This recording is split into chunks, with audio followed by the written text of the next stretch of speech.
Hello and welcome back. This is episode 19 of my Realignment 2028 series.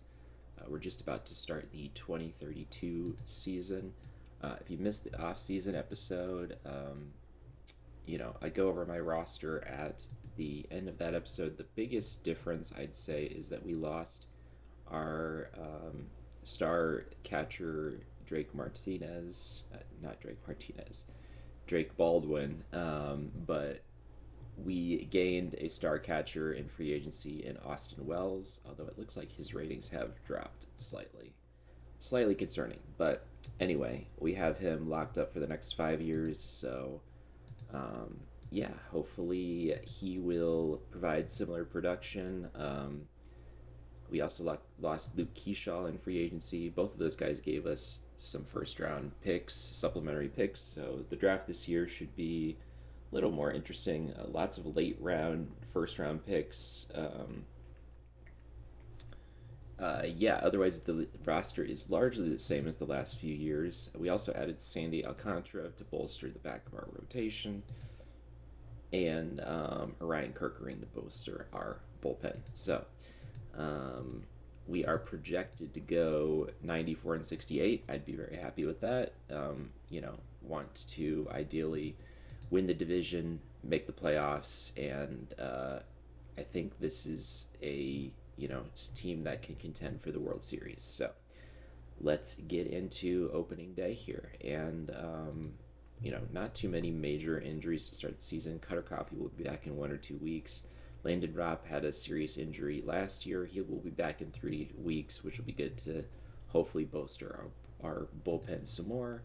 And then Lance McCullers Jr. is a free agent and won't be back for 3 months. So we'll see if and when we need him to come up. So let's get into the regular season. As always, I'll pause and let you know if anything interesting happens, anything major, injuries. My active roster is at 30 players until May 1st. I kept the expanded COVID rosters. Um, that goes to 30 until May 1st, and then back in September it will expand to 30 again. So let's go ahead and get into it. I'll let you know once we, um, you know, the next big, I guess, event will be May 1st when we cut down to 30 players. I'm sure there will probably be some updates before then. When Cutter Coffee comes back, we'll have to rearrange our lineups some and all that good stuff. So we'll see how the beginning of this season goes. And I'll cut in once something happens. So see you soon. All right, April 19th. Time for a brief update. We are 9-4 to start the season. Very nice. And yeah, we're in the lead in the division by 2 games. Some nice leaderboard things to point out. Piker Armstrong currently second in the AL in WAR, off to an absolute tear to start the season. Already has 7 stolen bases on the season as well. Tied for the lead with Santana, who also has 7. So very, very good. Santana's also leading the league in ZR. His defense still carrying him there, and Chris Bourgeois on the leaderboard for saves as well, despite a somewhat concerning ERA to start the season. But yeah, we did get Cutter Coffee back from injury as well. Enrique Bradfield Jr. got sent down to make room for him on the roster. But yeah, offense is looking good. Starters are looking good. Everyone but Swim is under 4 ERA, and Swim just had one bad start in there, it looks like. So I'm hopeful that will go down as well. Bullpen's been a little shaky, at least in terms of ERA. Ferris has done okay in the stopper role. He did just give up 3 runs in an outing. So we'll need to see, still kind of experimenting with that. We'll get Orion Kerkering back in 2 days too. I did throw him on the IL after he got an extension on his original injury. out another 7 days. I just wanted another bullpen arm in there while he was healing, even though it cost him another like week of IL time just with how the assignment worked. So, um, yeah, still a lot of not a lot of innings pitched for most of our bullpen arms, so it's tough to make a call one way or another. Yeah, both of our Rule 5 guys have yet to allow an earned run, though, which is nice. And yeah, we'll have to see. I think Bautista's probably in line to get sent down. He's got options when Kirkering comes back, and he's been off to a weak start to start the season. But yeah, just wanted to do that brief update. Yeah, Patrick Bailey also off to a really good start this season. I have swapped it so he's starting now against left-handed pitching, with Wells subbing in every other game, which, we want Wells in the lineup as much as possible, but he doesn't hit lefties as well. You can see even in the low sample size of this season, he's got a 34 OPS plus, while Bailey is absolutely raking against them. So, but flip flop that to right-handed pitching, and yeah, Wells looks a lot better there. So, our Rule 5 guys also off to a hot start. Russ Dean earning some more playing time with a red hot start. Danny Aguilar not doing bad either, at least against right-handed pitching. Which you would expect him to be better against lefties given his ratings, but sometimes it just works out that way. So,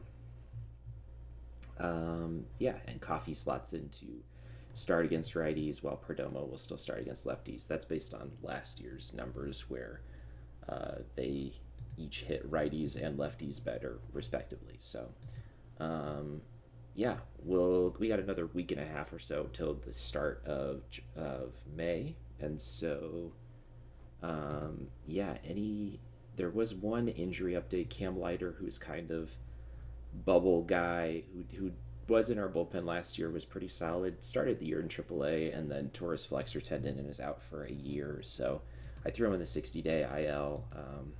That does accrue service time for him, but mainly I just wanted to get him off of our 40-man roster. It sucks for him, like, that he's going to miss an entire year. He might not, be on the team next year. Landon Ropp also recovering well. So, we got a lot of potential bullpen arms to figure out here. And yeah, we'll have to look and see also who's doing well at AAA. Strapadopoulos is doing well at AAA. Yeah, still waiting and hoping that his ratings go up a little bit more, because I don't know if he's ready to start yet with just a 2-star overall, 40 overall control, but everything else is like right on that borderline where he could. And he's doing really well at AAA. He did well at AAA last year too, so I don't know. Maybe I use him in like a stopper role potentially, or do some kind of like opener follower business with, Jackson Ferris maybe opening and then Strapadopoulos following. I've had success with that in the past, so we'll need to see. Maybe even Snelling opening, and then, you want to have opposite handed pitchers usually, I think, just because that encourages them to, if they start their lineup based on your opener, then ideally your follower will have an easier time theoretically. So, yeah, we'll have to keep going. I'll definitely cut in at the start of May and let you know how things are going. It is May 1st, and we are red hot, 18-5 in the month of April. Good for the best record in the league currently. Very happy with that, obviously. Yeah, our offense has been great. Our defense has been good. A lot of errors, but otherwise good. And then pitching has been solid, if not spectacular. Yeah, cut down to a active roster of 26. We did send down Chris Arden and Bautista. No, not Bautista. I lost who else we sent down, unless they're in Double A now.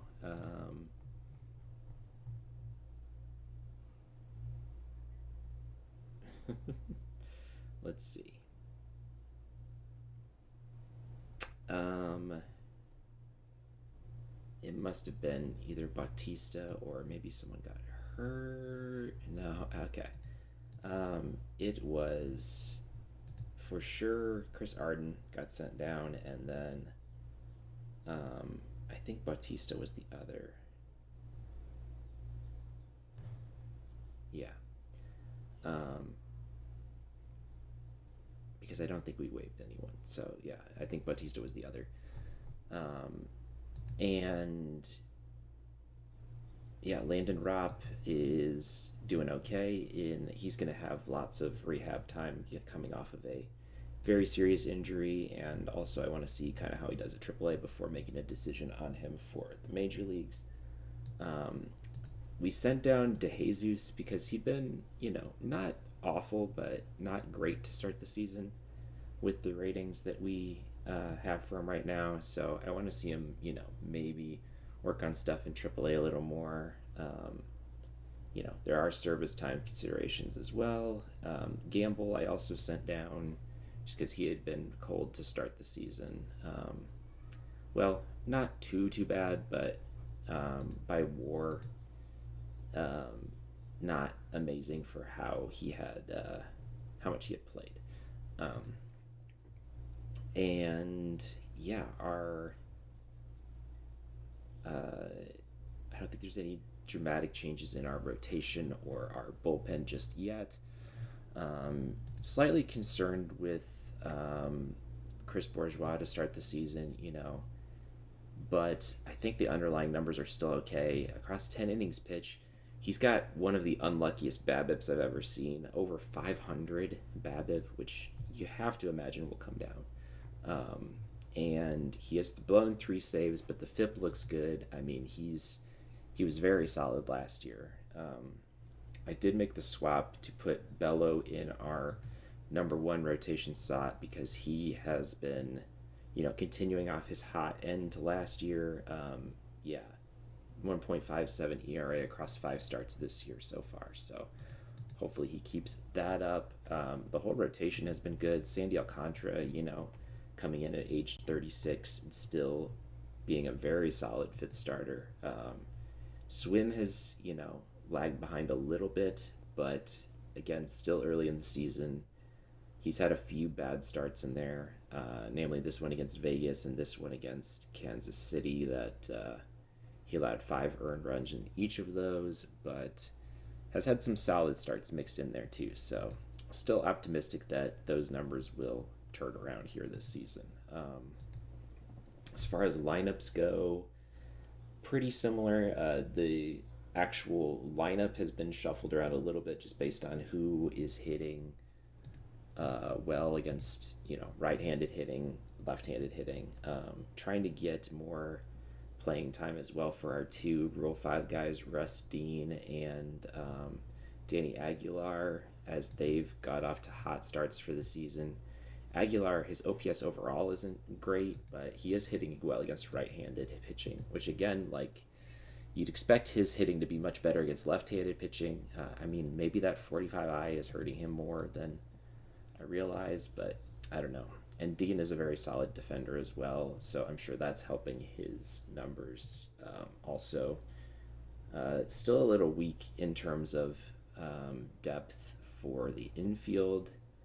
Coffee off to a little bit of a slow start as well, but he can back up first base and third base, and he is hitting left-handed pitching well across 4 whole plate appearances, but that's enough for him to get a start at DH over the DeJesus was previously starting at DH there, I believe. So yeah, and in minor league news, I did bump up, not Eddie Rainville.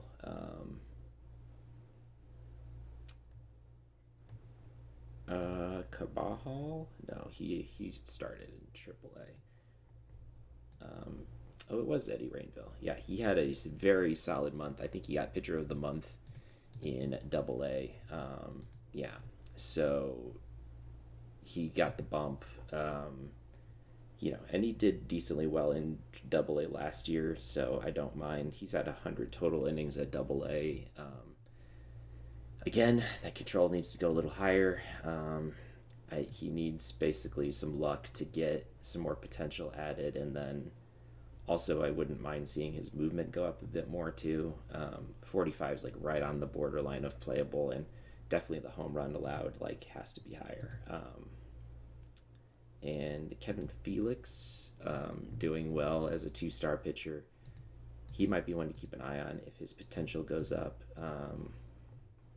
Let's see. Eddie Aguilar, doing decent at Double A so far. He might get called up to Triple A sooner rather than later. Let's see here. I'll have to again go through. I have 94 players at my rookie league ball right now, and their season's about to start. So again, I'll do that off camera. Like that's not going to be super thrilling to watch. Alex Rivera, on the other hand, is super thrilling to watch with his 2.7 ERA, and yeah, he will probably get promoted to Double A sooner rather than later. Dupuis is kind of on the edge of getting promoted to Double A as well. Rath, he's had a bit of a rough start to the season. I think he was good in his first start, and then yeah, I'd like to see these numbers be a little better. Although there's potentially some bad BABIP luck in there as well. And let's see, Corbett I bumped up from. Well, no, I thought I bumped him up to A plus. See, I think they've been. Sometimes my player lock seems to not be working fully as intended because yeah, I also bumped up. Oh, there's Aiden Roberts. Never mind. Aiden Roberts started at A and was absolutely tearing it up, so he's up to A plus. I thought he was in A plus to start the season, but I don't know. Actually, Michael Young, now that I look at him, should probably be in A plus as well. Yeah. So, yeah, as they send him back down to A. Okay, so I'm not imagining things like usually with the player lock, they're supposed to stay where you lock them. That's the whole point of the player lock, but whatever. Maybe it's just treating A as one big level or something. I don't know. Or maybe I have too many guys locked in place at A plus, and they need to balance the roster or something. I don't know. It's there's been some weird kind of glitches and things in this save so far that I've noticed. But anyway, yeah, Strapidopoulos still hot. Yeah, let's do a scouting report on him. I really want to see some of these ratings go up. And in fact, the movement might have gone up slightly. I think he was at a 45 before, and yeah, his current movement is up to a 50 now. That might be good enough to get him bumped up soon. Ideally I want him starting, so, maybe we send Svem down or to the bullpen. I have to figure out what I want to do. But, I mean, there's also the argument that maybe I should do nothing with an 18-5 record to start the season. So, yeah, I'll need to call the minors off camera. Oh, speaking of off camera things, I did go ahead and re-sign all of my personnel. You can see the numbers here if you really want. Everyone got a moderate pay bump, I'd say. Yeah, moderate. And no one's too crazy expensive. So that'll be, let's see. If we look at next year, staff expenses projected at, I don't think they've taken that into account yet. No, I don't think they have till next year, but it shouldn't be too much more. Anyway, let's keep simming. Let's keep winning, hopefully. And yeah, next big thing, All-Star voting begins at the end of June. We'll do the draft combine as well on camera. They did reveal the draft pool. It's some interesting looking names in there. Again, we do have, let's see here, we have the 35th pick with the second best record in the league last year, but we do also have two comp picks in supplemental round one. So lots of kind of borderline guys to consider. We'll have several high-ish draft picks to try and grab some of those guys. So that should be good. And yeah, we'll have to keep simming, and I'll definitely let you know when something happens. So stay tuned. Our first trade of the season, not a super exciting one, but one that was kind of necessary here. Landon Robb having a disastrous rehab session, I'd say, and yeah, I would lose $3 million for outright cutting him. So trading him and retaining part of his salary allows me to save $1.7 million, and also pick up Jose Pena, who's 23 years old, looks like a decent player. Not putting up great numbers at Double A so far, but it's something. It reminds me, of when we made the trade for Gamble for Schwarber, and he ended up being a solid contributor overall for our team. So yeah, let's make this trade, and Pena will go ahead and go to Double A. Let me see where they put him by default. Oh, he's at Triple A. Yeah, I'll start him at Double A, given that he's struggled at Double A to start the season here. Yeah. Otherwise, though, we are continuing our hot streak, although we're 5-5 in our last 10, but a lot of green on the left hand side here. You can see we have the first and second place batter war in the league right now. PCA still keeping up his hot streak, and Volpe finally putting together a season that we had kind of hoped for when we signed him to that big deal. Not that the last two seasons were bad by any means, but yeah, on pace for 9.5 WAR on the season. That will likely drop off, but yeah, that's incredible, and hopefully he keeps that up. MVP level pace right there. Martinez has a hitting streak. Bourgeois is leading the league in saves, but it just, yeah, I did shake things up a little bit. So Bourgeois is now a setup man. He's just blown too many saves so far, and the FIP is now not backing it up either, along with high BABIP. Like, that's I don't know. He's still deserves to be on the team, but I'm gonna try Ryan Kirkering as closer, given that he's had a great start to the season so far. Very limited time, but and tweak the order slightly too. Swim has continued to struggle, so we're going to try out the Farusco opener with Swim as a follower. He's got 3 good pitches, but they're not spectacular. So let me look and see. I actually haven't looked to see how. I mean, he just hasn't gone late into games, really. I was theorizing that, they would hit him worse, or hit him better, I guess, the later in the game it went. But yeah, honestly, the numbers against him are not awful. But the BABIP is, in line with what you'd expect. He's just walking a lot of guys, it looks like, which shouldn't really be the case with 50 control, but yeah, that's a lot of walks. 7 walks in his last appearance, 5.33. Yeah. So I think that's the big issue right now.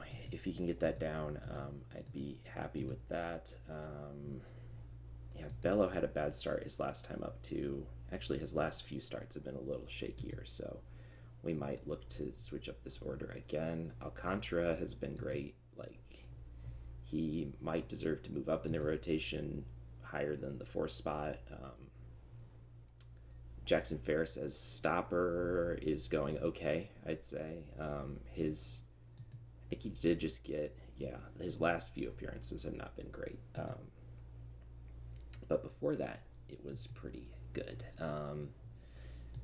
Yeah, let's see. Santana continuing to do well at the start of this season, still, stealing a lot of bases. Wells is doing what we signed him to do, on pace for a 5.3 WAR season. Shelley doing well, hitting well so far this season, in addition to putting up, I assume, plus defense. Yeah, well, plus defense in right field, which is where he's had the majority of his playing time this season. And then, yeah, Martinez doing well in kind of limited time, and Bailey as our backup catcher has been great, justifying that decision to bring him in. Yeah, he's, I think, just crushing lefties, which is why his OPS is so high. Yeah, I mean, that's a little bit of a small sample size, 50 plate appearances, but yeah, very happy with that so far. So hopefully he keeps that up. In terms of top prospects, DeJesus doing well. I'd say he could maybe get called back up when, if and when there's an injury.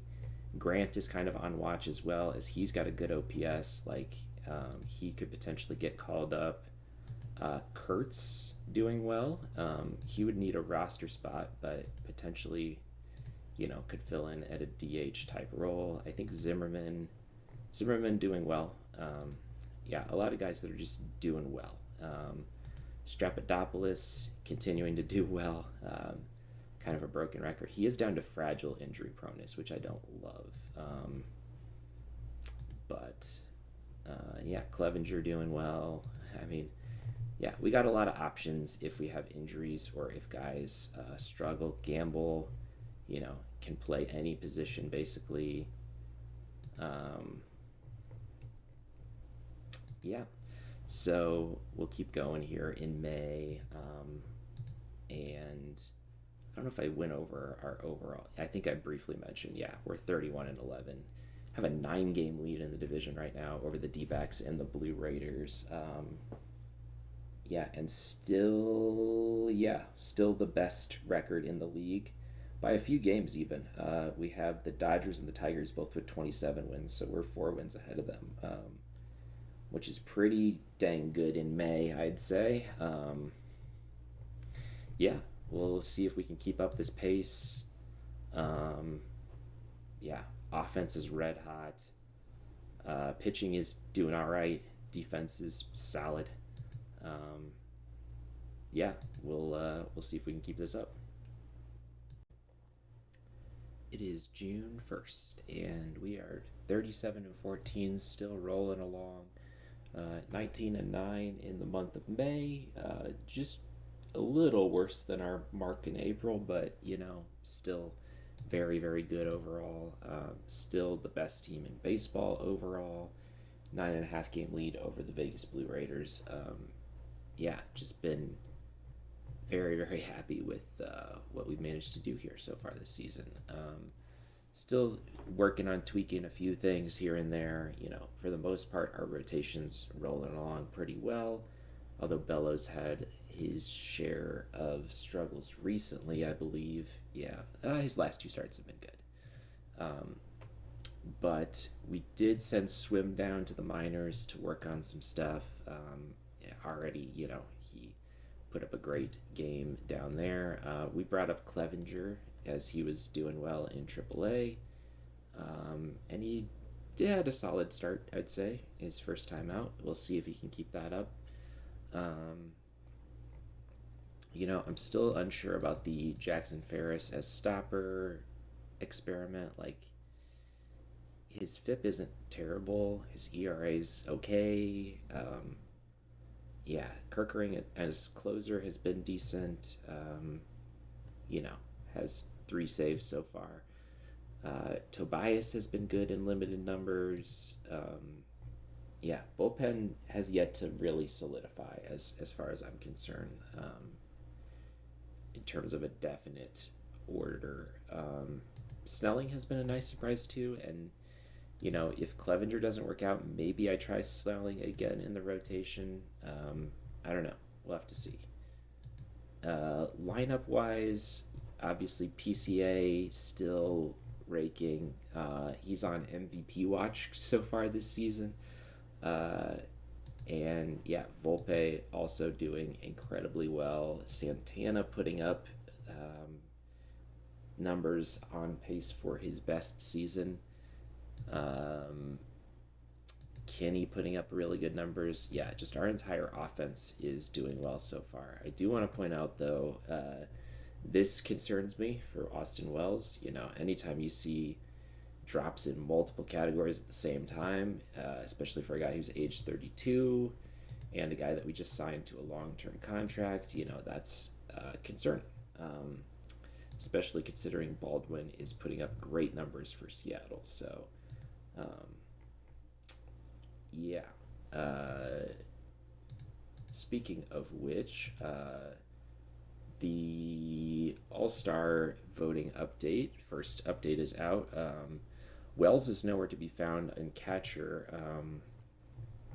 You know, I think fans are excited about the young Brian Miller, but his numbers have been a little mediocre so far. You know, Moreno and Baldwin, I could see. We'll have to see if Wells can claw his way on there. Kinney is third place for first base currently, which is great to see. I don't think he's ever. No, he did make an All Star team back in 2029. That was his best season, I believe. Yeah. Well, close to his best season. And Volpe leading all second basemen for us. And the PCA actually in second place behind Julio Rodriguez, but you know, hopefully both of those guys will make it in. I think they're both deserving. Bourgeois getting some votes for reliever as well. No starters in there currently for us, but you know, we have the possibility to get several reps in the All-Star game this year. That would be great. We have another series against Seattle at the start of June. That's always a good time. Yeah, and then the minor leagues, Strapidopoulos, you know, right on the borderline of being brought up. Lopez struggling a little to start his year at AAA. Hopefully those numbers will come down a little bit. Rainville, they've been using at closer with moderate success. Moss, I believe, is having a good year. Yeah, pretty good year. He's up to a 2.5 star overall player as his contact has gone up slightly. And yeah, Grant's still doing well. Let's see. I would like to bring DeJesus up. I think the option to do that would be getting rid of Rustine, whose overall numbers are not good. He is hitting really well against lefties. You know, 7 at bats versus 78. So you know, small sample size there, but yeah, I don't know. Part of me wants to just cut bait and let him go and bring DeJesus back up, but I'm just not sure at the moment.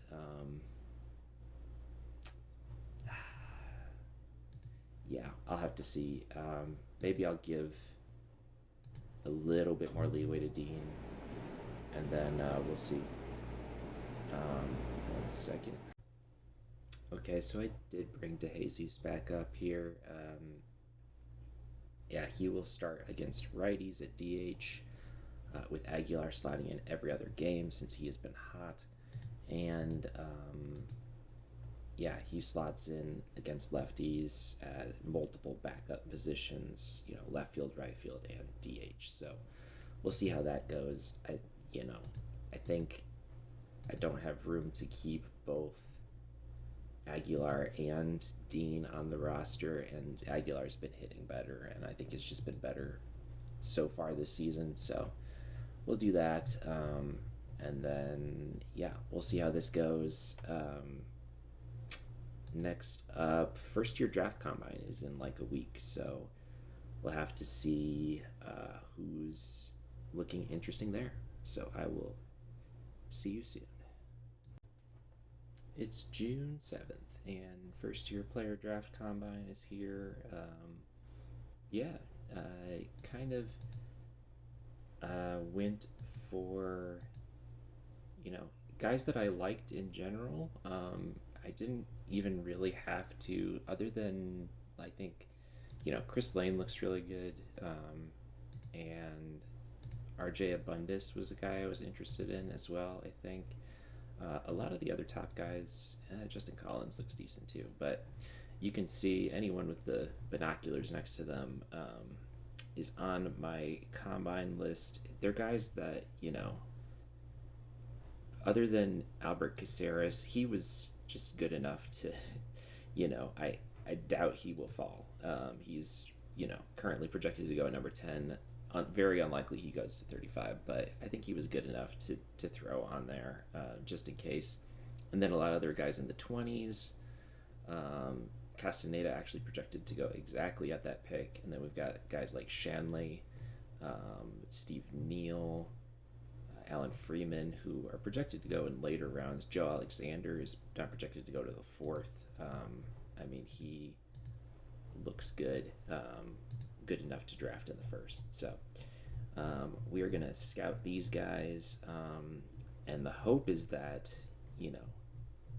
at least one, if not three of these guys falls to our picks here, because we've got our pick at 35 and then the two comp picks in supplemental round one. So yeah, let's go ahead and see how this kind of progresses. I did 12 guys again. I think that's been a good balance of, like, you've been able to get to scout accuracy high or very high on most guys with 12. So let's see here. Yeah, we'll go ahead and finish today. And yeah, signability relationship didn't go up at all, which is kind of annoying. Yeah, let's see. Signability is easy for Alan Freeman. Very high interest in Ellis Farrow and Omar Reyes. Well, I'm also very interested in Omar Reyes, so I'm going to leave him on there. Ellis Farrow, yeah, let's see. Where was Ellis Farrow projected to go? I think he was one that was projected to go later, so that kind of sucks. He might jump up on people's boards now. Milliken, Freeman, Neal. These are all guys that, are projected to go later. Alexander, I don't know where he was. Anyway, Reyes. All right, we're going to keep going at the draft combine here. Abundis, Dickert. Dickert was in last year's draft, I believe. Yeah, I remember that name. Was pick 23, didn't fall to us, and is back in this year's draft. So, there is the advantage there of having scouted him a good amount already, but also he's 23 already, so that's a bit of a downside too. Albert Caceres is only high and not very high, which gives me some hope that maybe he'll fall to my pick. I don't think that's still very likely, but yeah, let's see here. MLB Draft League opening day. Okay. As we win versus Colorado 3-1. Yeah, relationship is now weak with everybody. Okay, so the relationship is acting kind of weird. Like, there's no starting at anything besides very low, it seems like. Yeah, but a third guy is up to very high, and that is Neil Gibbs, who is, I think, another player that was projected to go later, maybe. Neil Gibbs. Now, he was projected to go at 27, so yeah, let's see.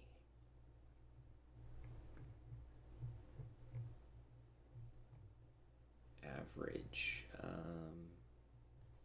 Okay, so got two that are high, three that are very high. Still very low on Milliken, Alexander, low on Freeman, low on Castaneda. Scout accuracy average. Um, hmm.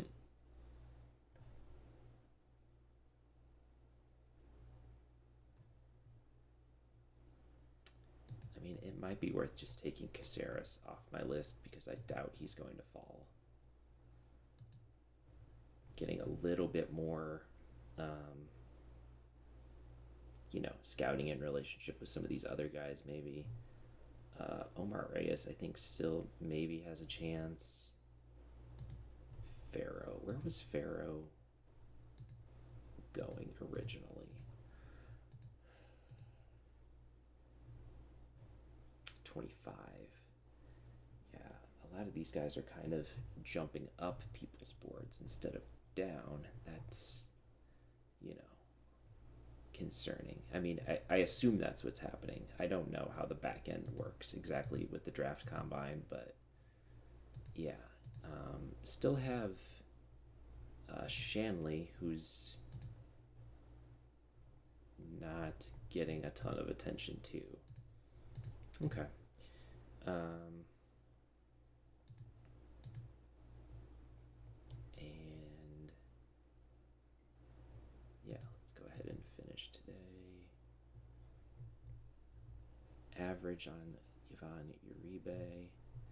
Relationship is still weak. Let's see if maybe if I take away one more player, we can get some of these up to at least average relationship.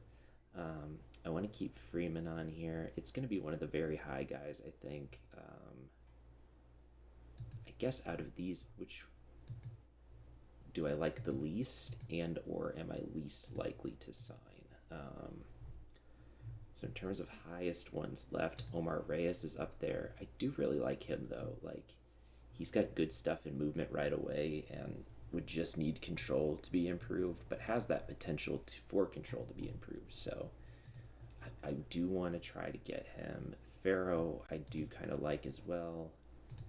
Unlikely he's going to drop now. Estes also looks good. Gibbs might be the odd man, maybe. I mean, he's got very good potential, but very raw at age 18. So, yeah, let's take Gibbs off of there. Okay, and do one more day. Okay, so we're up to average now. Yeah, still very low on Milliken and Alexander, low on Castaneda, high on Shanley. Okay, so he is getting attention. What about Abundis? I think he was very high. Yeah. Okay, I think we're just going to go one more day here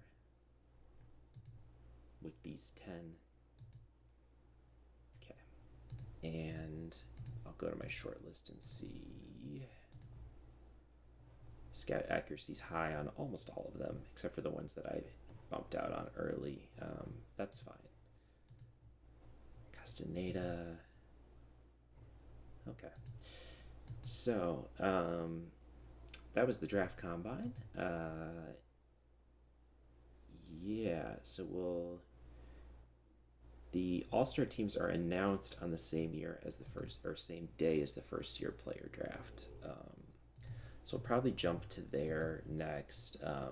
Again, barring interesting happenings. Here's my short list. So ideally 3 of these guys fall. I don't think it's likely that they will. Hector Becerra is another guy that was not in the combine but looks very interesting. He was a guy that was drafted last year and didn't sign with pick 31. Looks good. He's 22, about to turn 23, but looks pretty close to big league ready.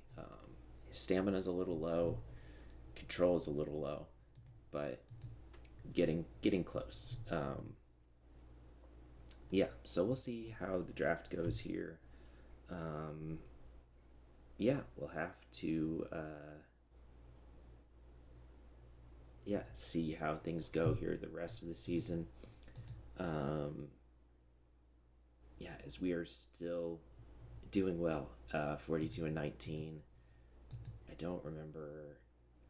I think I fairly updated on the lineup situation as Steven Martinez is hot too. Um, like to see that. Um, yeah. Okay. So again, I'll jump in if there's any interesting happenings. Otherwise, it'll probably be July 1st that I'll jump in. So I will see you soon. It's July 1st. Had a little bit of a rough June, it turns out. Finished the month under 500, 12 and 16. Still overall, we are 49-30 though, 8.5 game lead in the division, so still looking pretty good. Um, Now second in the league by record, second in the MLB by record, that is, to the Cardinals, who are 51-27. Um, I wonder how much of that is them beating up on what appears to be a weak division, though, as every other team is under 500. And we have, the D backs who are at 500 and the Raiders who are hanging around there for a little bit. So, um, yeah, we. Josh Spidell. Sorry, I was. He's currently leading the AL in WAR, and he looks ridiculous. So yeah, we have spots 2 and 3 still, though. That's good to see. PCA and Volpe still having excellent seasons. Um, yeah, PCA having a great defensive season as well. Yeah, let's see. So, as far as changes in the lineups go, Robbie Snelling is back in the rotation after starting the season hot. By FIP, he has been better than the other people we've tried in the 5 spot, including Karsten Swim, who moves to the bullpen for now. Jackson Ferris also doing well now in the stopper role, both by ERA and by FIP. Ryan Kirkering doing all right as closer, I'd say. Chris Bourgeois, his FIP is slowly coming down, his ERA is slowly coming down as well. So bullpen's starting to solidify a little bit, and yeah, you can see our bullpen ERA is now first in the AL. Um, we're actually top 3 in pretty much every pitching category except for starter ERA, which I think that's solely due to our 5 spot. Our other spots look pretty decent overall. No one's really excelling, but no one's really doing bad either. We're led in WAR by Gavin Jones again, on track to another good season. He wants to get paid, and yeah, I still don't want to pay him what he was wanting before, but yeah, we'll see. Yeah, so who else? We've got um, yeah, Austin Wells still doing well. Santana Martinez is having a good year, his best season of his career by WAR. Kind of stepping into that role that Keyshaw left when he left. Yeah, and offense overall, I think, has been good as well. Yeah, we're first or second in every offensive category except for base running. It's a very good team. Just very top to bottom, very good team, I'd say. Again, these 3, 6 players. Okay, I don't. Sometimes I don't understand why some other players get selected here, but yeah, we'll just release these guys one at a time just to be on the safe side. Yeah, all those guys were kind of quad A players that were not doing well in AAA. So um, I guess not even AAA players. Never mind quad A. So anyway, um, Diego Lopez is doing well and got a bit of a ratings bump. his ERA is not good, but if you dive in a little bit, his splits, he had a bad April and then pretty good in May and June. So, um, 1 second. Sorry about that. I had to sneeze, and I don't think you wanted to hear that on camera. So, anyway, yeah, Diego Lopez having a pretty good season. Also at AAA, let's see. Zimmerman having a pretty solid season. Justin Grant, Kurtz, Gamble. I think those are all names I've called out before. All those would be in line to get called up if we have any injuries. Knock on wood, we've been pretty lucky with injuries so far this year. Um, but, that just means down the stretch we'll probably be unlucky because that is how it tends to work out.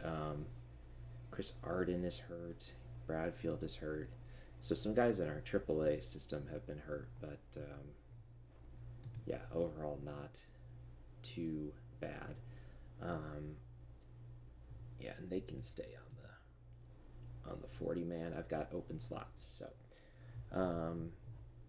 the question is, does it make sense to use some of those slots? As yeah, DeJesus has struggled a little bit at the big league level. Yeah, his June was not super great. It might be good to send him down and get maybe a hotter bat up here.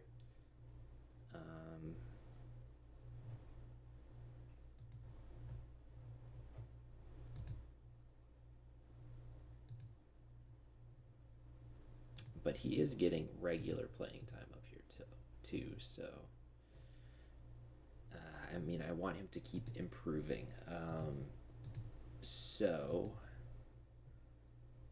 DeJesus, yeah, definitely should be starting against right hand or left-handed pitching.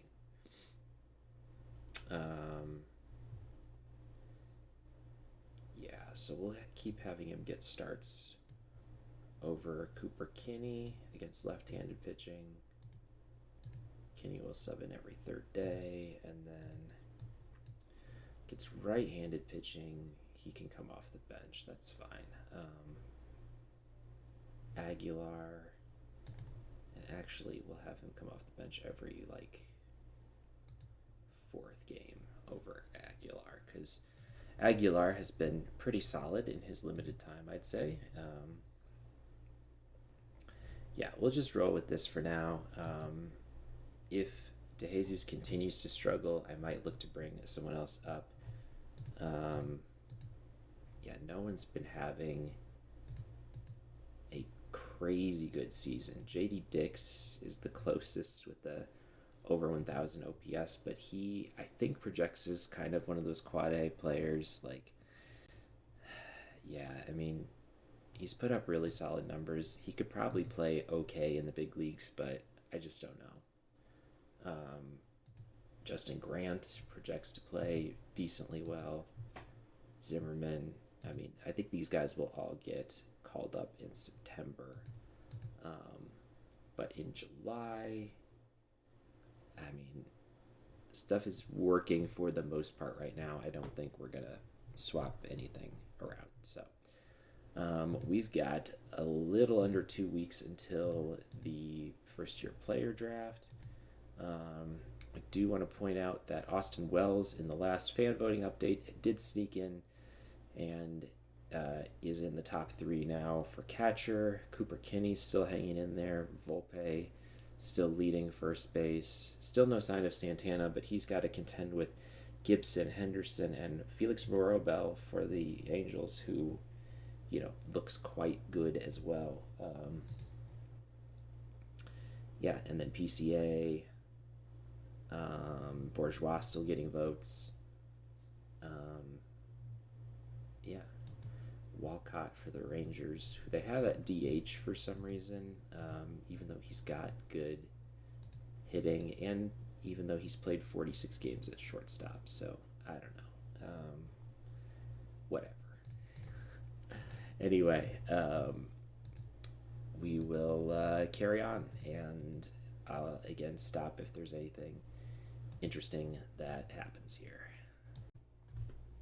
It is July 11th, and yeah, we do have one more game to play technically before the All Star break, but it is also the first year player draft, so that'll have to wait until the next episode so we can officially see what the record will be. But we're 55-33. July has been good so far.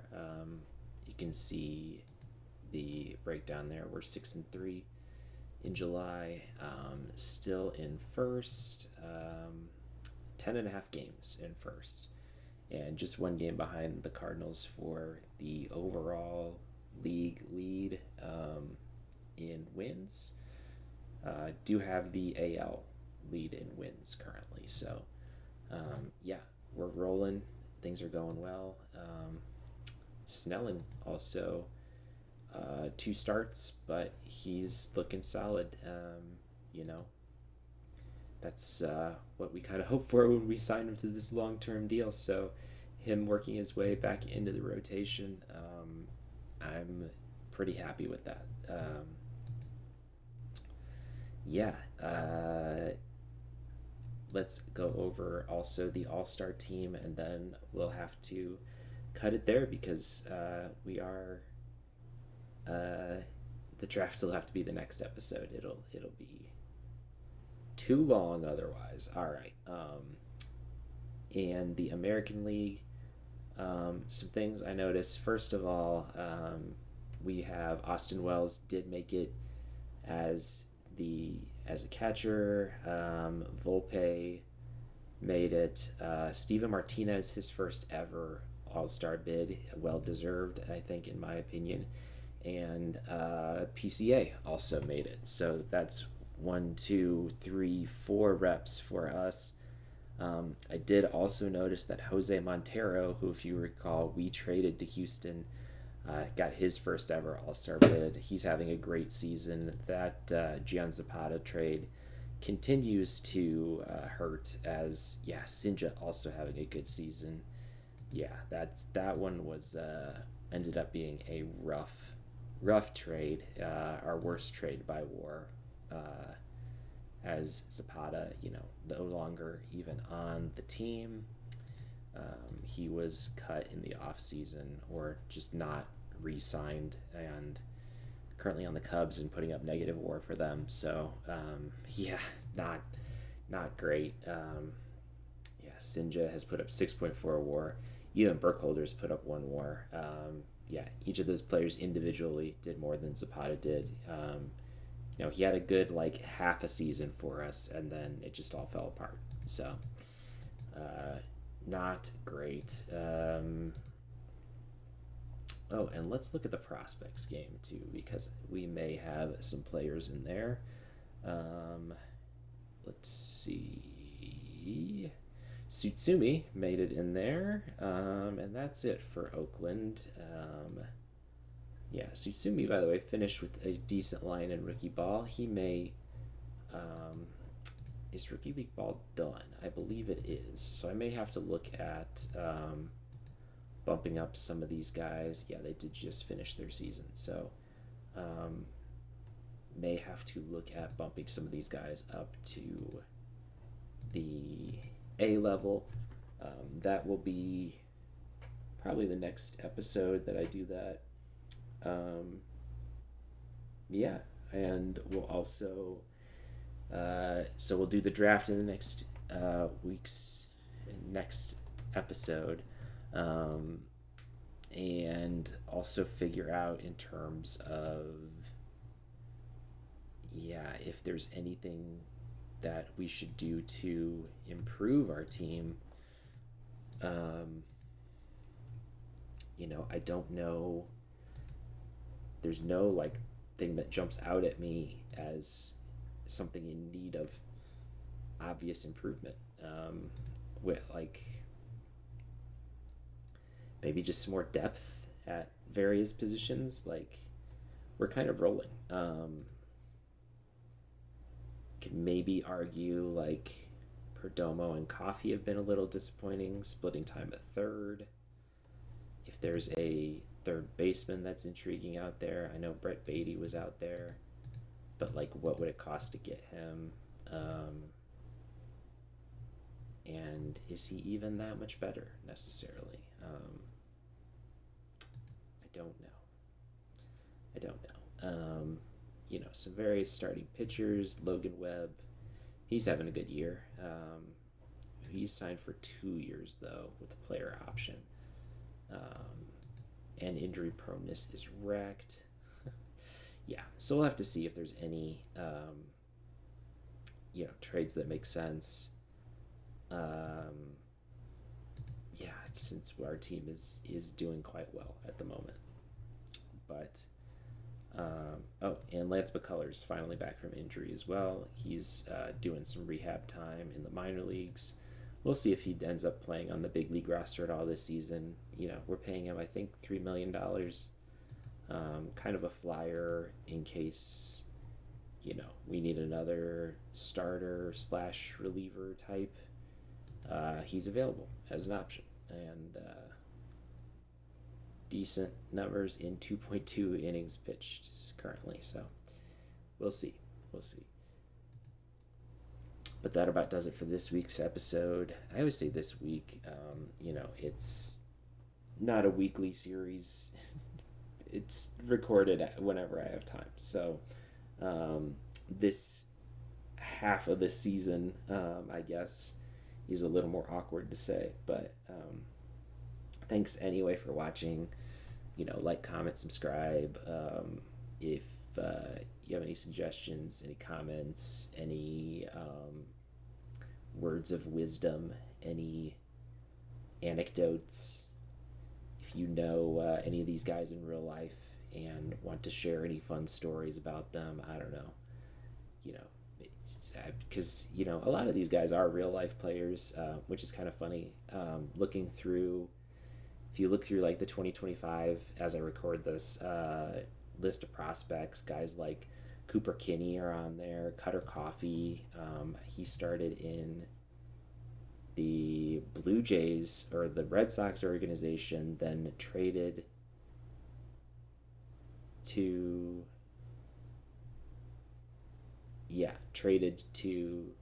Blue Jays for Danny Jansen.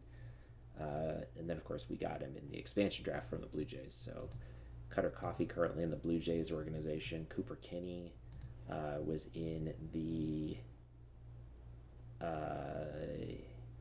Rays organization.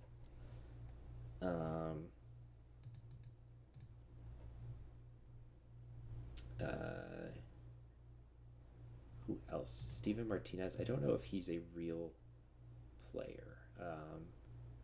He might be. He was getting stats in 2025, so he might be a real life player on the Orioles.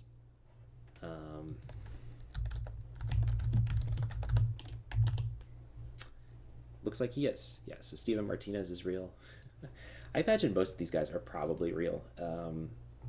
I don't know at what point it starts making up fictional players for the draft. I imagine that this year's player draft has to be fictional players, 7 years out. But, guys that we were drafting as late as, I don't know, 2028, 2029, 2030, maybe, could still be real players if they were like high schoolers. Because I do know they have some high schoolers in here. Yeah, it's always interesting to see Google's guys and figure out which guys are real and which guys are created players. Gavin Jones, I think, is another one that, yeah, he's a real player. Drafted by the Mets, did not sign from the 18th round, and then drafted in 2025 by the Orioles. Well, actually, he might be still eligible to be drafted this year. Yeah, coming out of the University of Oklahoma. Listed as left-handed pitcher / outfield, which is interesting. Maybe he was potentially a two-way player initially.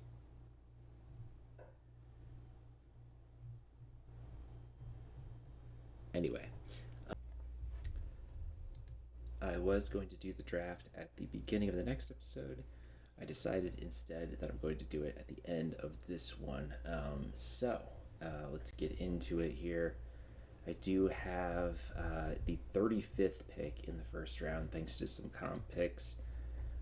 Fortunately, we also have some comp picks of our own. So we'll have to see how this works out. I tried to target guys in the combine that, you know, looked like they might have a chance to fall to us. Guys in here, let's do shortlisted is yes, and potential is at least 2.5 stars. That should get all the name guys out of there, I believe. So we got a list of 13 players here. Hopefully, at least 3 or 4 of these guys will fall. But yeah, I guess we can't really do much until we see who's available. So let's go ahead and start the draft here. Let's see. Mike Benner is first overall in. Oh, actually, has the mock draft order changed? I think it might have. It has, because it had us taking someone different with the 35th pick. Albert Caceres. I think he was 10th before, and now he's been bumped up to 5th, so very unlikely that he's actually going to fall to us. But let's see here. They take Kobe Big Baby Schroeder. I remember him. He was in the last draft. No, he was in the 2029 draft. He went first overall to the Mets and then was not signed. Okay. That's interesting. And he looks like a legit two-way player. I could see again why he went first overall for a second time. Hopefully Toronto actually signs him. Let's see. Miles Benner, who was projected to go number 1, goes number 2 instead. The Raiders take Jose Alvarado. I think he was one that I was hoping would fall to me. No, I guess I didn't have him on my list. Ellis Farrow was on my list, though. He's in all caps. He was not projected to go till 16. So let's see here. Abundis, Omar Reyes. Man, 2 of my guys gone in the top 10. That's not a great sign. Matt Montgomery, projected 24th.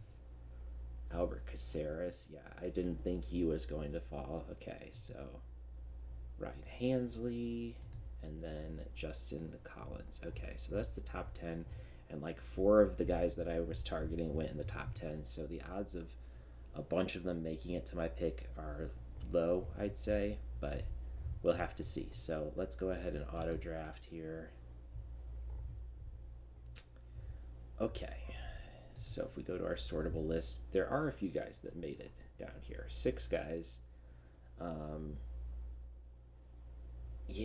And let's see, who's projected to go the highest out of those 6?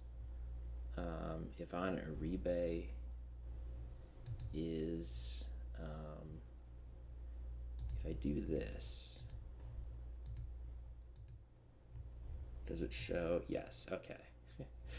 I do like this little hack. All right, so if you do a scouting report on these guys, it will mark them on the mock draft page, which I like because that makes it much easier for me to see where they're actually projected to go. So they have us taking Eric Hansford, and he looks okay, but I think, well, let me look and see too.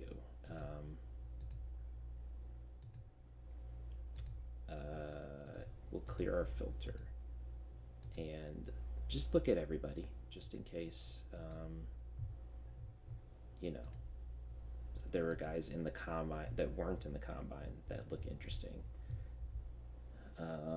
Guys like Tom Wheeler, he has no power to speak of, but decent contact and very good defensive ratings. Good enough to kind of, I'd say add him to my draft and request a scouting report. Sure. Scott Felder. he looks okay. Could play an A ball, maybe A plus, maybe even double A. Yeah, A plus.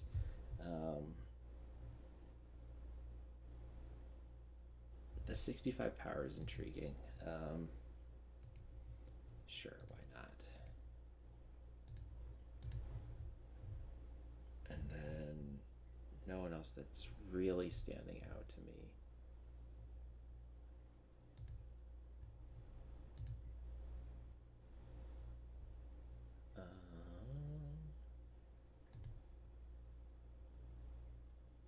Elliot McLucky. He's only 3.5 star potential, but the 80 power, decent hitting ratings besides that, decent defensive ratings besides that. I'm not taking him in the first, but in the later rounds, maybe. Okay.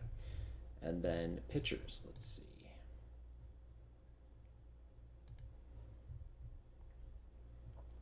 So Jose Castaneda was definitely a target here. Joe Alexander did look quite good as well. Milliken and Neal both look solid. Yeah, some good pitchers available. Kyle Jackson also looks pretty solid, I'd say. Yeah, a lot of good pitchers. Okay, so I think Kevin Gutterman does have the high work ethic and high movement. Sure, I'll throw him on there as well. Okay, so Castaneda, he's kind of that archetype that I have a lot of, where very high stuff, decent movement, bad control. You know, some of those guys have developed okay. I have yet to see one fully develop, but we'll see. Joe Alexander kind of looks good all around, but is still very raw. Still very raw. Only 20 stuff currently.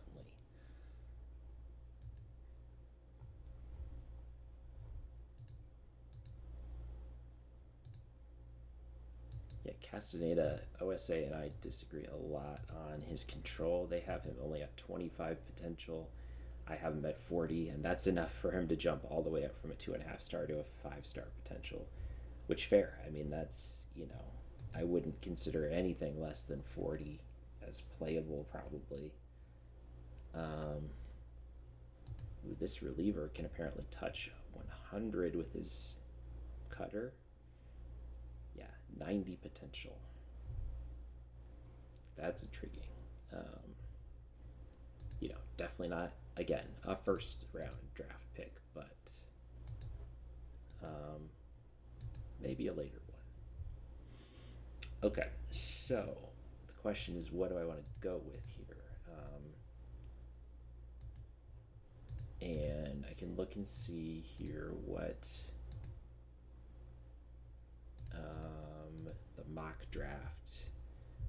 So Kyle Jackson is the highest mocked player out of the bunch, which I could see. I don't love that he only has 3 pitches, and he is durable. His ratings do look good. Then Ivan Uribe, I do like him decently well. Where he needs more power and eye, but his contact is very, very good.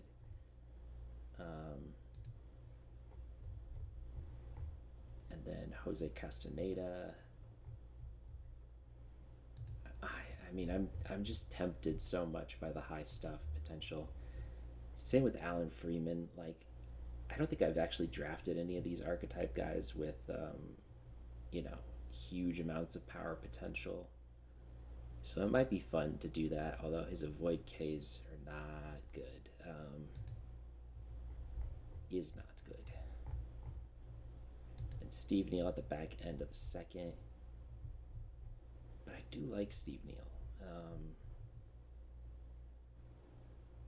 His potential's a little lower, but he could play in A plus for sure right away. He's almost 22. He's just a good, well-rounded pitcher. I think I look to maybe take him with one of the supplemental picks and then take one of the higher upside guys, I think, with the 35 pick. Yeah, let's go with that. And then I think I'll take Castaneda.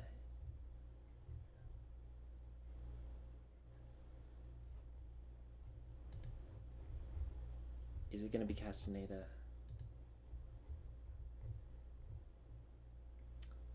Freeman is tempting. Let's look at the other batters again real quick. Scott Belder, I did like to. Again, kind of a more well-rounded player, minus defense. And then Tom Wheeler's like all defense. But I do love that archetype. I mean, 70 range right off the bat. Like what are Santana's ratings just for comparison? 75, 70, 65, 70. So he's not far off. He has less range, but comparable everywhere else as our Gold Glove caliber shortstop. So and he's only 21. I think I could talk myself into him. Where is Tom Wheeler projected to go?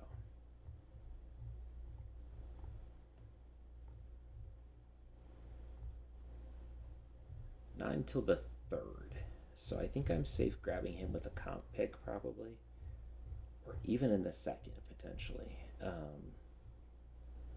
I think I'm going to take Castaneda with my first pick. Uribe's tempting too, though. It may not be around by the time it circles back around to me.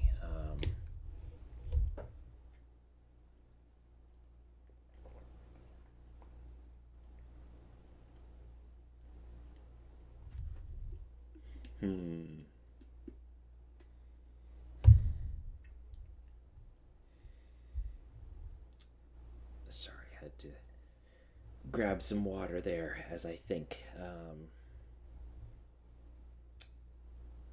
Okay, so I feel like I just need better bats in my system more than pitching. And I've kind of turned to Uribe more. Just because he's a more well-rounded player.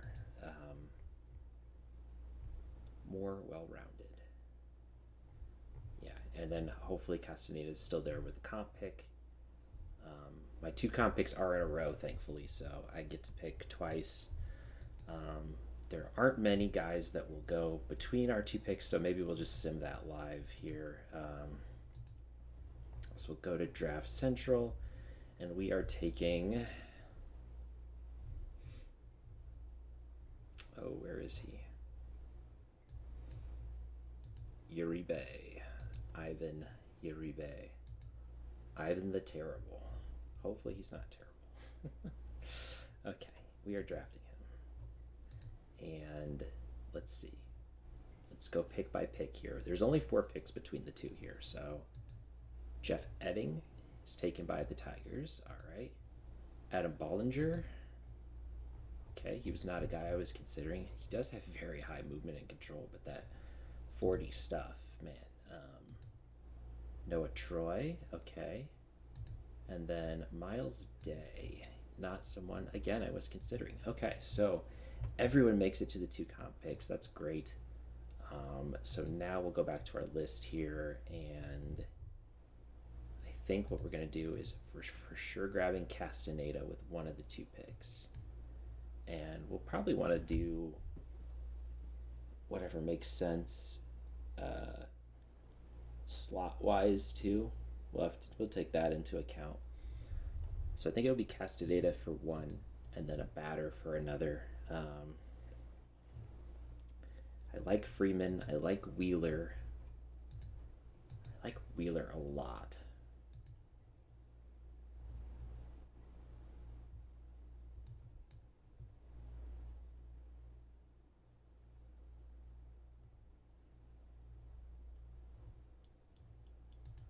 Yeah, the defense is just so good.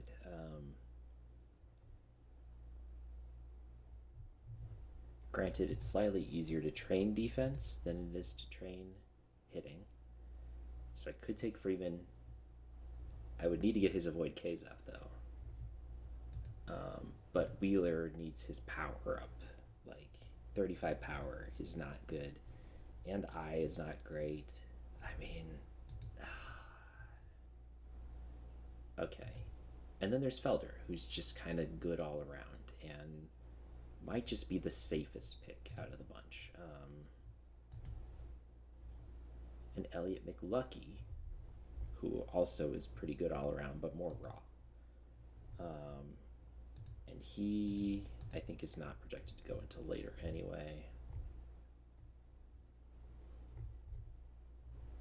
Gutterman, Wheeler, Felder. Yeah, Wheeler might still be around in round 3, or even, yeah, round 2 or round 3. So, I think we're going to go. Let's go ahead and grab Castaneda first.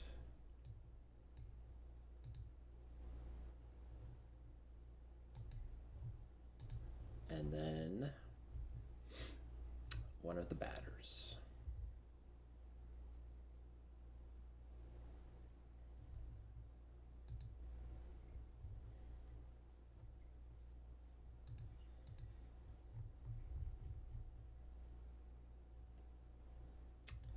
I mean, potential is a good tiebreaker, or personality is a good tiebreaker, and Freeman has the best personality out of the bunch.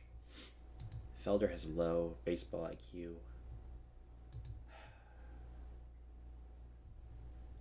Felder is not that much older, honestly, because Freeman's almost 22. Wheeler just turned 21. You know what? I think Felder might just be the pick here. He's a safer player, I think, than Freeman is, even though Freeman's got the raw power potential.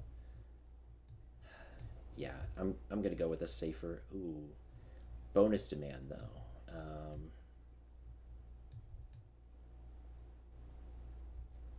Freeman wants recommended slot. Wheeler wants less than the slot. Okay. I think maybe I'll take Freeman then.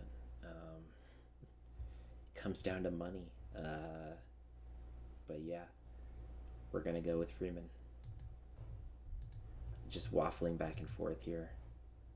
Okay, ooh, as Wheeler is taken. Alright, so where was he nabbed at?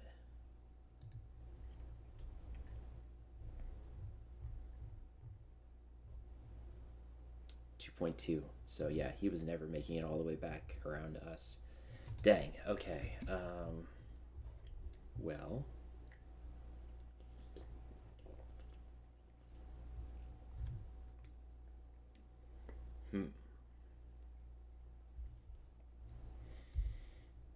Alright, who do we still have on our short list?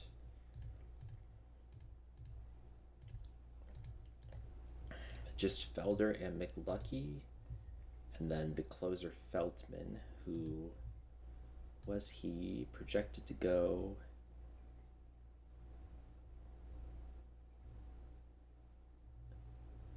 Felder's projected to go in the late 3rd, McLucky in the mid 4th, and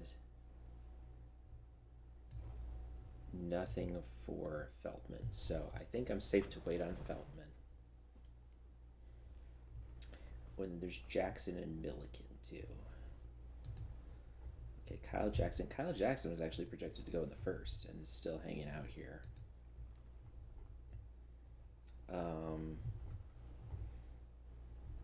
Milliken in the second.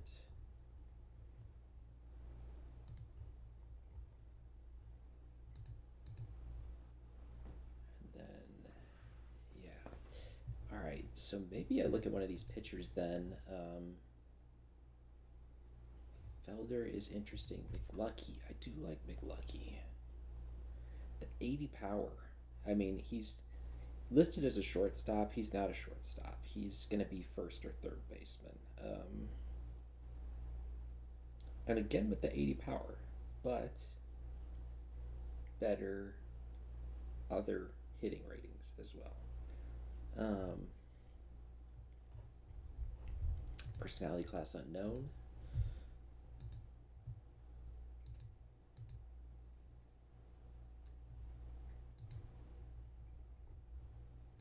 And then Felder, where was he listed at?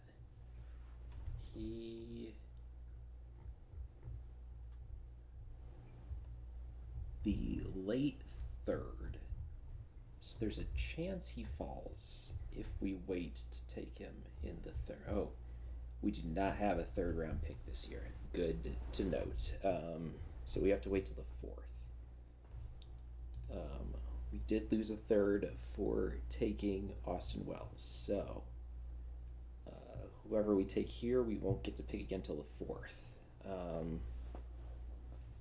Okay, and we've taken 2 batters and a pitcher so far, I believe.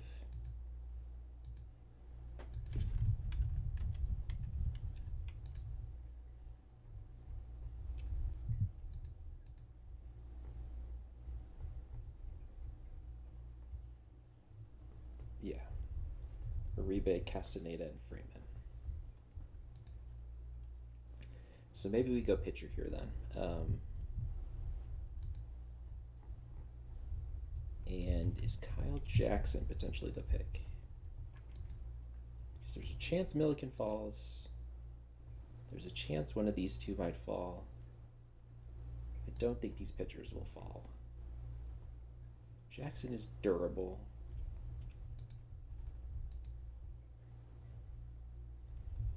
Yeah, let's go with Jackson. Let's go with Jackson. His bonus demand is slightly higher, but I think it'll be fine. He's the first over slot player that we've drafted so far. All right, and now we auto draft and watch as the rest of our list, does not go away. McLucky's still there. Milliken's still there. And Feldman, but I expected Feldman to be there. Okay, so got our 4th and 5th round picks, and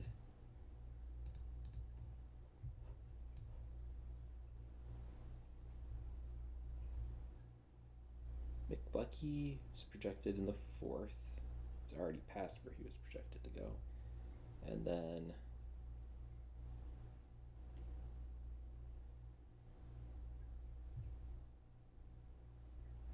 Milliken was projected in the 2nd. Still hanging out here. But I like the alternating thing I've been doing, honestly.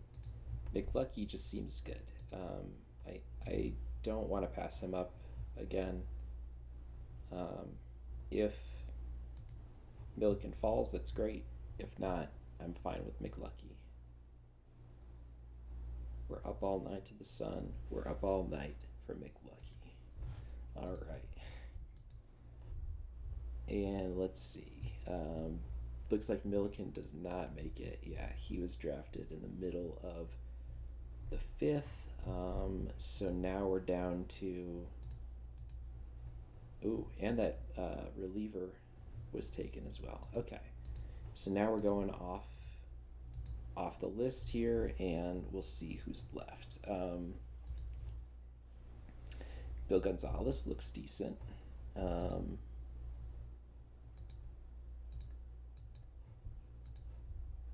And John Anderson looks decent. John Kramkow. I don't like the 25 avoid Ks. Why do they even bother showing his pitching potential when he's got, nothing?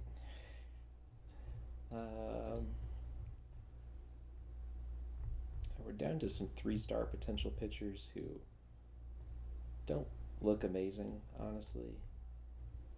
David Pastley looks okay, I suppose. Trent Rothrock kind of looks like more of a reliever, but he looks okay. I like the batters better. Specifically, I think Bill Gonzalez is the pick here. He's 17, but he's got good ratings all around. Yeah, let's go with him. All right. Our scouting director wants Greg Stott. I don't love Greg Stott. Let's see. A lot of those starters are gone, though. John Dufault is not, but other than the high control, he doesn't have much going for him.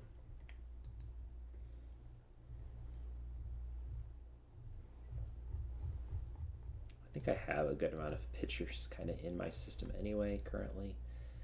I think this might be a good draft to focus more on hitters.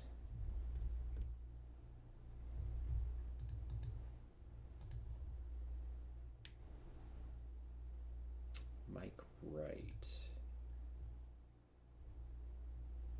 Okay. I like that he has a 35 contact already. Same for Mark Daughtry.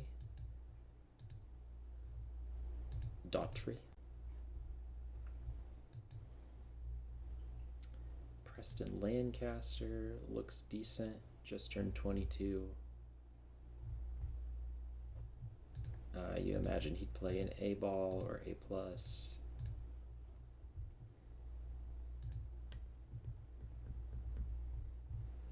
I am still looking for my catcher of the future too.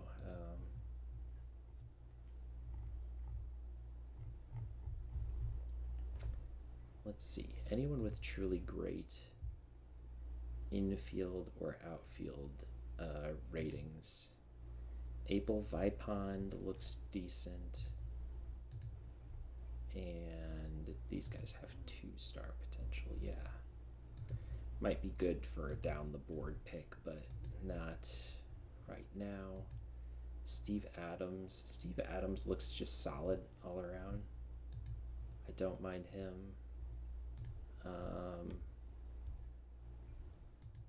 I did like Daughtry. Cruz looks okay.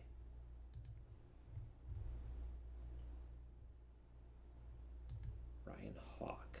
He looks good too. Okay. Yeah, it's going to be one of these batters for sure. Pafford looks good too. Man, okay.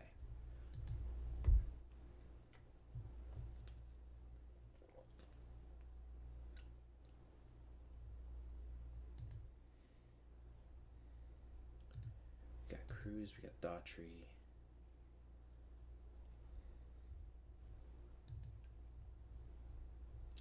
Mike Wright. Ooh, Mike Wright with the 80 contact potential might be the winner here. I think so. Ooh, Steve Adams is gone. Daughtry's still here. Chris Cruz is still here. Pete Benson looks good too. Okay. And David Cook. Daughtry, I don't love. I like his high contact. I don't love his low. Everything else. Cruz looks a little more well-rounded. I'm gonna go with him.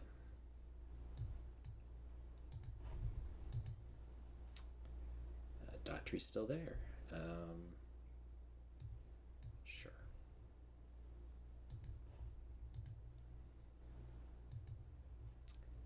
Okay, and yeah, now we might want to look at pitchers, given that, there's probably not too many great ones left available. Still some 2.5 star guys. Let's sort by movement potential and see who's out there. Kelly Saraki, high movement. Greg Stott. Greg Stott was who our scout wanted us to take super early on. I mean, he's kind of borderline where he could, his stamina goes up a little bit. He could maybe be a starter.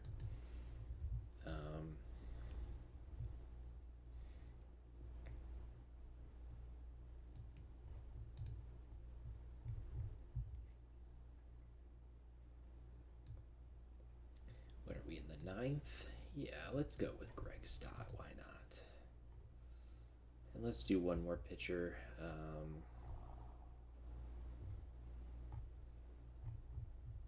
One with at least 55 movement, I think. Jason Barham.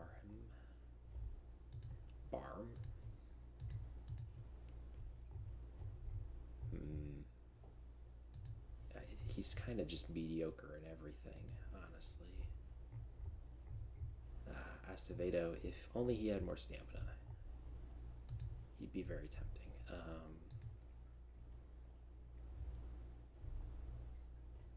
right, let's look at just the starters.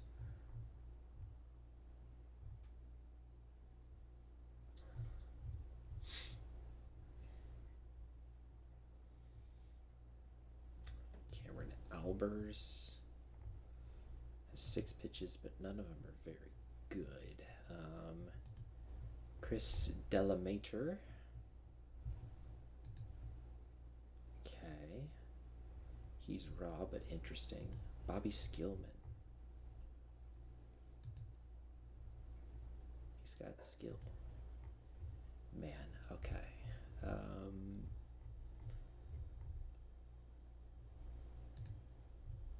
Okay, let's go with Delamater.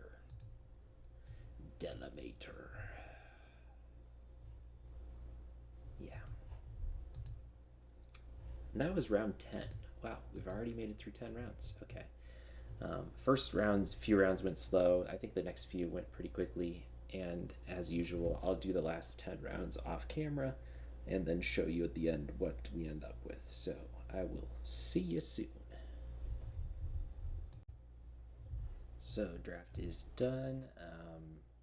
Yeah, you can see pretty happy with this overall. Uribe, Castilla, Freeman, Jackson, our first 4 picks, then McLucky and Gonzalez. We saw through Delamater, and then guys like Renard, Benson, Skillman. I think we were looking at around the same pick. Still got a chance to grab those guys. Some decent depth near the end, and then our 20th round pick, Rusty Dreyer. Rusty Dreyer is our 20th round pick. Drafted mainly for his name, but he looks not the worst either. So, okay. I haven't looked to see. We do have a lot of guys that want some kind of bonus. Thankfully, we did not grab anyone that wanted a super high bonus, so we should be able to get away with not negotiating too much. Very easy. So we could probably get away with 25 or 2.5 for Alan Freeman. Extremely hard. We're going to give him what he wants. And then everyone else, we have 11 million in outstanding offers. We're just going to come in around the $15 million budget. Maybe very slightly over. Yeah, very slightly over. But that's okay. Yeah, pretty happy with that draft class. And let's go ahead and finish today so we can see as Wade Shelley gets hurt, but it's a minimal injury 1 week. I'm not going to throw him on the IL with the All-Star break coming up now. So we lose to go into the All-Star break at 55-34. Yeah, and I'll have to see what we can do to improve our roster. I think in the ending to the last part that I probably won't end up using, I kind of just talked about next steps. Yeah, we'll have to look and see what could actually make our team better. I think the only position that maybe is lacking at the moment is third base, with Perdomo and Coffee kind of underperforming a little bit so far. Every other position we're getting pretty good production out of. You know, if we can get a high-end starter for a price that makes sense. I think for some reason the Tigers were looking to move Scooble. Which doesn't seem, you know, realistic, but okay, he's no longer on there. So either they traded him or he's not on the block anymore. I hope it's, yeah, he's, yeah, no, at least I didn't see him on there. Yeah, I don't know why you'd consider trading him to begin with. Same with Atencio when you're Seattle and he's doing well and you're, you know, contending for a playoff spot. I don't know. I'll try to mainly just make trades that make sense, and none of these guys are really moving the needle for me, like in terms of a definite upgrade over some of the guys we already have. So, yeah, I'll look around, see if there's one trades that makes sense. But for now, I'm gonna just end the episode here. Thanks for watching. Like, comment, subscribe, all that good stuff. Tell all your friends about the fictional Oakland A's and their exploits. Tell your mom, tell your dad, tell your cat. And I hope to see you next time. Thanks, and have a good one.